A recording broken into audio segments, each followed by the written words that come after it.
Hello friends, welcome to my channel. ఈరోజు మనం చాలా ఈజీగా టేస్టీగా పుదీనా రైస్ ఎలా తయారు చేసుకోవాలో చూద్దాం. దానికోసం ఒక మిక్సీ జార్ తీసుకొని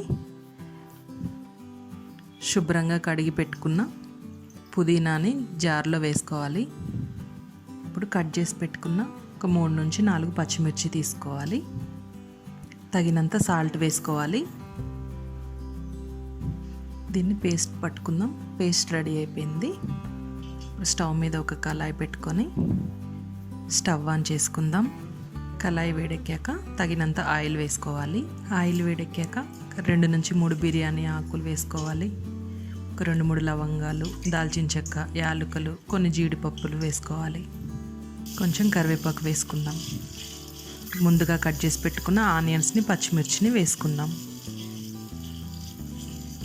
వేసుకొని ఒకసారి కలుపుకోవాలి. ఆనియన్స్ మగ్గేంత వరకు మధ్య మధ్యలో కలుపుకుంటూ ఉండాలి. ఇప్పుడు ఒక స్పూన్ పసుపు వేసుకోవాలి. ఒక స్పూన్ అల్లం పేస్ట్ని వేసుకుందాం. వేసుకొని ఒకసారి కలుపుకోవాలి. ఈ ఆనియన్స్ బ్రౌన్ కలర్లోకి వచ్చేంత వరకు కుక్ చేసుకుందాం.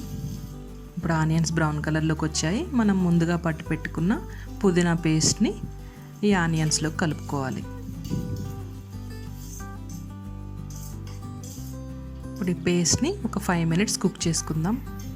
ఇప్పుడు ఈ పేస్ట్ మనకి మంచిగా కుక్ అయిపోయింది. ఇప్పుడు స్టవ్ ఆఫ్ చేసుకొని మనం ముందుగా వండి పెట్టుకున్న రైస్ని ఒక గిన్నెలో ఆరబెట్టుకున్నాము. ఆ రైస్ని ఇప్పుడు ఇందులోకి కలుపుకోవాలి. పేస్ట్ అంతా మంచిగా రైస్తో కలిసేలాగా కలుపుకోవాలి. అంతేనండి, పుదీనా రైస్ రెడీ అయిపోయింది. చాలా హెల్దీ అండ్ టేస్టీ పుదీనా రైస్ రెడీ అయిపోయింది. మీరు కూడా ఒకసారి ట్రై చేసి ఎలా ఉందో కామెంట్ చేయండి. ఈ వీడియో మీకు నచ్చినట్లయితే లైక్ చేసి, షేర్ చేసి, సబ్స్క్రైబ్ చేసుకోండి.